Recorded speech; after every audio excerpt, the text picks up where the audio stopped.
ஓம் சாந்தி. 8/1/2025 சாகார முரளி. இன்று சிவ பகவான் கூறுகிறார், இனிமையான குழந்தைகளே, தந்தையின் ஸ்ரீமத் உங்களுக்கு 21 பிறவிகளுக்கான சுகம் கொடுக்கிறது. இந்த அளவிற்கு தனிப்பட்ட வழியை தந்தையை தவிர வேறு யாரும் கொடுக்க முடியாது. நீங்கள் ஸ்ரீமத் படி நடந்து கொண்டே இருங்கள். கேள்வி: தனக்குத்தானே ராஜ்ய திலகம் கொடுத்து கொள்வதற்கான எளிய முயற்சி என்ன? பதில்: அதுல ஃபர்ஸ்ட் பாயிண்ட், தனக்குத்தானே ராஜ்ய திலகம் கொடுத்து கொள்வதற்கு தந்தையிடமிருந்து என்ன படிப்பினைகள் கிடைக்கிறதோ அதன்படி நல்ல முறையில் நடக்க வேண்டும். இதில் ஆசீர்வாதம் அல்லது கிருபைக்கான விஷயம் இல்லை. செகண்ட் பாயிண்ட், தந்தையை பின்பற்றுங்கள், மற்றவர்களை பார்க்காதீர்கள். மன்மனா பவ. இதன் மூலம் தனக்கு தானாகவே திலகம் கிடைத்துவிடும். படிப்பு மற்றும் நினைவு யாத்திரையின் மூலம்தான் நீங்கள் யாசிப்பவரிலிருந்து இளவரசர் ஆகிறீர்கள். அதாவது பெக்கர் டு பிரின்ஸ் ஆகிறீர்கள். முரளியின் பாடல்: ஓம் நம சிவாய. ஓம் சாந்தி. எப்பொழுது பாபா மற்றும் தாதா ஓம் சாந்தி என்று சொல்கிறார்களோ அப்பொழுது 2 முறை கூட சொல்ல முடியும். ஏனென்றால் இருவரும் ஒருவரில் இருக்கிறார்கள். ஒருவர் அவ்யக்தமானவர், இன்னொருவர் வியக்தத்தில் இருப்பவர். இருவரும் ஒன்றாக இருக்கிறார்கள். எனவே இருவரும் ஒன்றாக பேச முடியும், தனித்தனியாகவும் பேச முடியும். இது ஆச்சரியமாக இருக்கிறது. பரம்பிதா பரமாத்மா இவருடைய ஷரீரத்தில் அமர்ந்து ஞானம் கூறுகிறார் என்பது உலகத்தில் யாருக்கும் தெரியாது. தந்தை கல்பத்திற்கு முன்பும் கூறியிருந்தார், இப்பொழுதும் கூறுகிறார். நான் இவருடைய ஷரீரத்தில் பல பிறவிகளின் கடைசியில் பிரவேசம் செய்கிறேன், இவரை ஆதாரமாக எடுத்துக்கொள்கிறேன் என்று தந்தை கல்பத்திற்கு முன்பும் கூறியிருந்தார், இப்பொழுதும் கூறுகிறார். ஞான காண்டம் தனிப்பட்டது, பக்தி காண்டம் தனிப்பட்டது. பக்தி செய்து செய்து கீழே இறங்கிய வந்தீர்கள். இந்த ஞானம் ஒரே ஒரு முறைதான் கிடைக்கிறது. தந்தை ஒரே ஒரு முறை அனைவருக்கும் சத்கதி கொடுப்பதற்காக வருகிறார். ஒரே ஒரு முறை வந்து பாபா அனைவருடைய எதிர்காலத்தின் பிராப்தியை உருவாக்குகிறார். நீங்கள் எதிர்கால புது உலகத்திற்காக தான் படிக்கிறீர்கள். யோக பலத்தின் மூலம் நீங்கள் சொர்க்கத்திற்கு எஜமானர்களாக ஆகிறீர்கள் என்று தந்தை புரிய வைக்கிறார். நான் பதித்த பாவனன், அதாவது தூய்மையற்றவர்களை தூய்மையாக்கக்கூடியவன். அப்படியென்றால் அவசியம் தூய்மையற்றவர்களாக ஆக்கக்கூடியவரும் யாராவது இருப்பார் தானே? இப்பொழுது நீங்களே முடிவெடுங்கள். சித்திரங்களில் சங்கருக்கு முன்னால் சிவனின் சித்திரத்தையும் காட்டியிருக்கிறார்கள். உண்மையில் தேவதைகளின் முன்பு சிவனின் சித்திரம் வைக்க கூடாது. அவர்கள் பக்தி செய்வதில்லை. தேவதைகளும் பக்தி செய்வதில்லை, சந்நியாசிகளும் பக்தி செய்வதில்லை. அவர்கள் பிரம்ம ஞானிகள், தத்துவ ஞானிகள். அதாவது பொதுவாக கோவில்களில் தேவதைகளுக்கு முன்னாடி சிவலிங்கத்தை வச்சிருப்பாங்க. சங்கரருடைய பெரிய சிலை இருக்கோ அதுக்கு முன்னாடி சின்னதாக சிவலிங்கம் வச்சிருப்பாங்க. பல தேவதைகளுக்கு முன்னாடியும் சிவலிங்கம் வச்சிருப்பாங்க. அதுக்கு பாபா சொல்லிட்டு இருக்கிறார், தேவதைகளும் பக்தி செய்யறதில்ல, சன்னியாசிகளும் பக்தி செய்யறதில்ல. ஆகையால அவங்க முன்னாடி அந்த மாதிரி சிவலிங்கம் வைக்க வேண்டிய அவசியம் இல்லை அப்படின்றார், வைக்க கூடாதுன்றார். அனைவருக்கும் சத்கதி கொடுக்கும் வள்ளல் ஒரு முறை வந்து மன்மனாபவ என்ற மந்திரம் கொடுக்கிறார். குழந்தைகளே, தேகம் உட்பட தேகத்தின் அனைத்து சம்பந்தங்களையும் தியாகம் செய்து தன்னை அஷரீரி ஆத்மா என்று புரிந்து கொண்டு தந்தையாகிய என்னை நினைவு செய்யுங்கள் என்று கூறுகிறார். எவ்வளவு எளிதாக புரிய வைக்கிறார். ராவண ராஜ்யத்தின் காரணத்தினால் நீங்கள் அனைவரும் தேக அபிமானிகளாக ஆகியிருக்கிறீர்கள். இப்பொழுது தந்தை உங்களை ஆத்மா அபிமானிகளாக ஆக்குகிறார். இப்பொழுது இந்த கலியுக கடைசியில் தங்கத்தை பார்க்கக்கூட முடிவதில்லை. ஆனால் சத்தியுகத்தில் தங்க மாளிகைகள் இருக்கும். எவ்வளவு இரவு பகலுக்கான வித்தியாசம் இருக்கிறது. அதன் பெயரே கோல்டன் ஏஜ், அதாவது பொன் உலகம். அங்கு கற்கள் செங்கல் போன்றவைகளுக்கு வேலையே இல்லை. கட்டிடம் உருவாகிறது என்றால் அதில் தங்கம் வெள்ளியை தவிர வேறு எந்த குப்பைகளும் இருக்காது. அங்கு விஞ்ஞானத்தின் மூலம் நிறைய சுகம் கிடைக்கும். இதுவும் நாடகத்தில் நிச்சயிக்கப்பட்டிருக்கிறது. இந்த நேரத்தில் விஞ்ஞானத்தின் கர்வம் இருக்கிறது. சத்யுகத்தில் அப்படி சொல்வதில்லை. அங்கு விஞ்ஞானத்தின் மூலம் உங்களுக்கு சுகம் கிடைக்கும். இங்கு அல்பகால சுகம் கிடைக்கிறது. பிறகு இதன் மூலம் அளவற்ற துக்கமும் ஏற்படுகிறது. விஞ்ஞானத்தின் அகங்காரம் அப்படின்னு சொல்லி சத்தியுகத்தில் யாரும் சொல்ல மாட்டாங்க. ஏன்னா சயின்ஸ் மூலம் அங்கே நிறைய சுகம் கிடைக்குது. ஆனால் இங்கே அல்பகால சுகம் கிடைக்குது. ஆனால் இதன் மூலம் அளவற்ற துக்கமும் கிடைக்கிறது அப்படின்றார். ஞானத்தின் மூலம் சத்கதி ஏற்படுகிறது. இந்த ஞானத்தின் மூலம் நீங்கள் செல்வந்தர்களாக ஆகிறீர்கள். கருட புராணத்தில் பயமுறுத்தக்கூடிய விஷயங்கள் ஏன் எழுதப்பட்டிருக்கிறது என்றால், அதனால் மனிதர்கள் கொஞ்சம் திருந்த வேண்டும் என்பதற்காக எழுதப்பட்டிருக்கிறது. ஆனால் நாடகத்தில் மனிதர்கள் திருந்த போவதில்லை.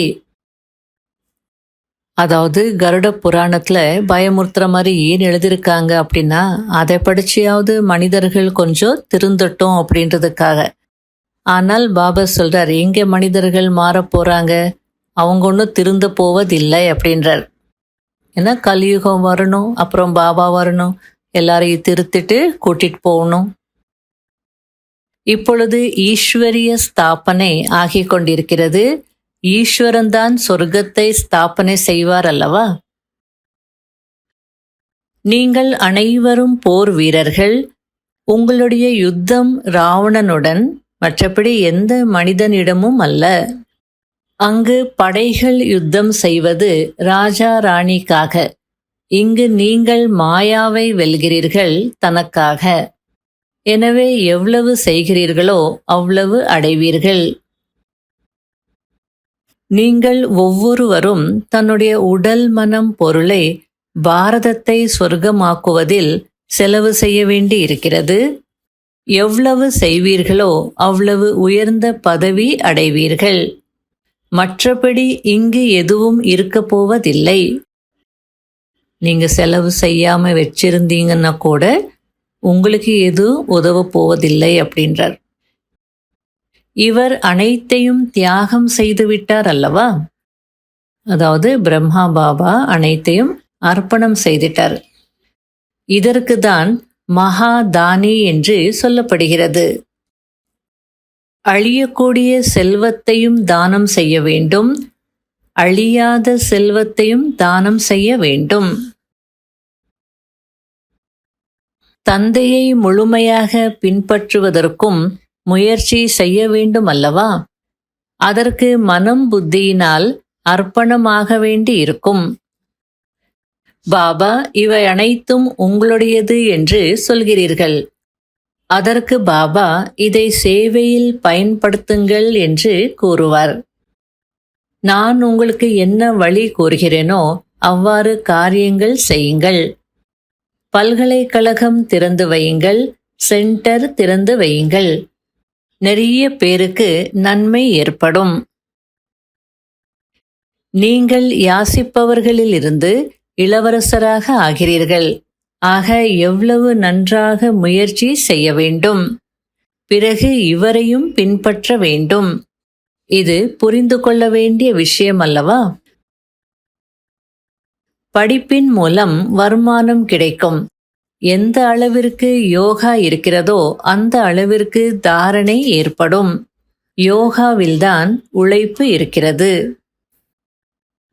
நல்லது. இனிமையிலும் இனிமையான காணாமல் போய் கண்டெடுக்கப்பட்ட செல்ல குழந்தைகளுக்கு மாத் பிதா பாப் தாதாவின் அன்பு நினைவுகள் மற்றும் காலை வணக்கம். ஆன்மீக குழந்தைகளுக்கு ஆன்மீக தந்தையின் நமஸ்காரம். கடைபிடிக்கக்கூடிய முக்கியமான சாராம்சம். முதல் பாயிண்ட், அழியாத ஞான செல்வத்தை தானம் செய்து மகாதானி ஆக வேண்டும். எப்படி பிரம்மா தந்தை தன்னுடைய அனைத்தையும் இதில் ஈடுபடுத்தினாரோ அதே போல தந்தையை பின்பற்றி ராஜ்யத்தில் உயர்ந்த பதவி அடைய வேண்டும். இரண்டாவது பாயிண்ட், தண்டனையிலிருந்து தப்பித்துக் கொள்வதற்கு, கர்மாதீத நிலை அடைவதற்கு யோக சம்பாதனை செய்ய வேண்டும். மதிப்புடன் தேர்ச்சி அடைவதற்கு முழுமையிலும் முழுமையான முயற்சி செய்ய வேண்டும். மற்றவர்களை பார்க்க கூடாது. வரதானம். கடுமையான நியமம் மற்றும் திட சங்கல்பத்தின் மூலம் கவனக்குறைவை முடித்துவிடக்கூடிய பிரம்மா தந்தைக்கு சமமாக களைப்பற்றவர் ஆகுங்கள். பிரம்மா தந்தைக்கு சமமாக களைப்பற்றவர் ஆகுவதற்கு கவனக்குறைவை முடித்து விடுங்கள். அதற்காக ஏதாவது கடுமையான நியமத்தை உருவாக்குங்கள். திட சங்கல்பம் செய்யுங்கள். கவனம் என்ற காவலாளி சதா விழிப்புடன் இருந்தால் கவனக்குறைவு முடிந்து போய்விடும். முதலில் சுயத்தின் மீது முயற்சி செய்யுங்கள், பிறகு சேவையில். அப்போது பூமி மாற்றமடையும். இப்போது வெறுமனே செய்து விடுவோம், ஆகிவிடுவோம் என்ற ஓய்வின் சங்கல்பத்தின் டன்லப் மெத்தையை விட்டு விடுங்கள். செய்தே ஆக வேண்டும். இந்த ஸ்லோகன் நெற்றியில் நினைவிருந்தது என்றால் மாற்றம் ஏற்பட்டுவிடும். ஸ்லோகன். எந்த வார்த்தையில் ஆன்மீக உணர்வும் சுப பாவனையும் இருக்குமோ அதுதான் சக்திசாலி வார்த்தையின் அடையாளம். இன்றைய அவ்வியக்த சமிகை. எவ்வளவுக்கெவ்வளவு சமயம் அருகில் வந்து கொண்டிருக்கிறதோ அந்த அளவு வீண் எண்ணங்களும் அதிகரித்து கொண்டே இருக்கிறது. ஆனால் இது முடிவடைவதற்காக வெளிவந்து கொண்டிருக்கிறது.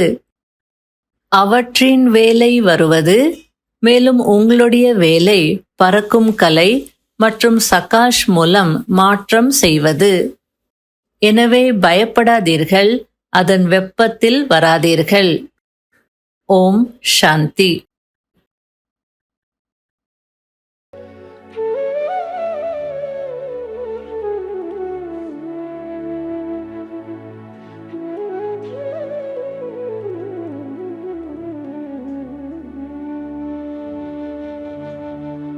பரமாத்மாவே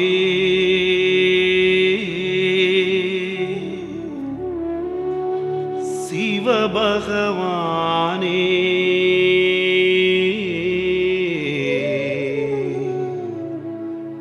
படைத்திட வந்தாயே.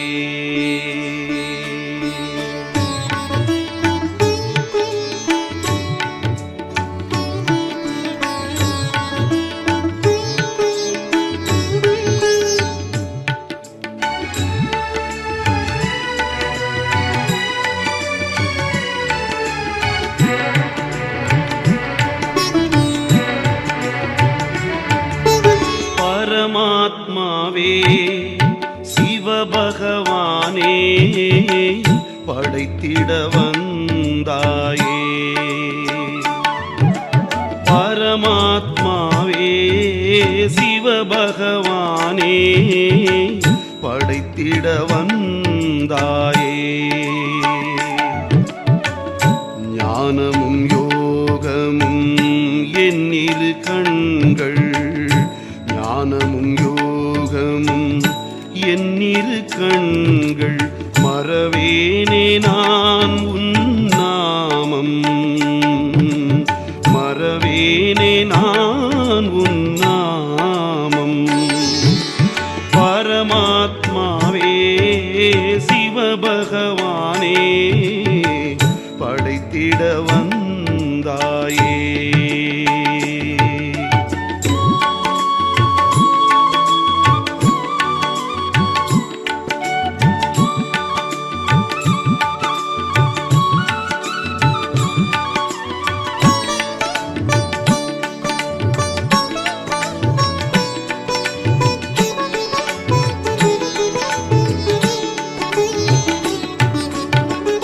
போகத்தை நீக்கி தாகத்தை தீர்த்து என் பாவத்தை போக்கி மாற்றினாய்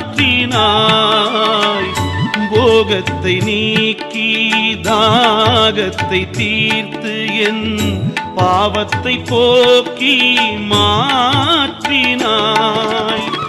உன்னருளாலே அறிந்தேன் உன்னை உன்னருளாலே அறிந்தேன் உன்னை அன்போடு என்னை அணைத்துக் கொண்டாயே அன்போடு என்னை அணைத்துக் கொண்டாயே பரமாத்மாவே சிவபகவானே படைத்திட வந்தாயே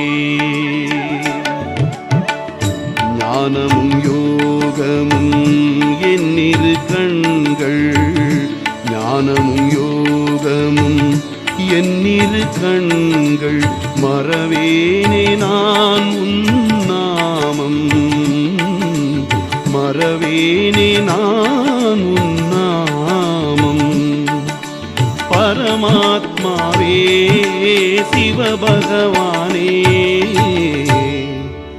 படைத்திட வந்தாயே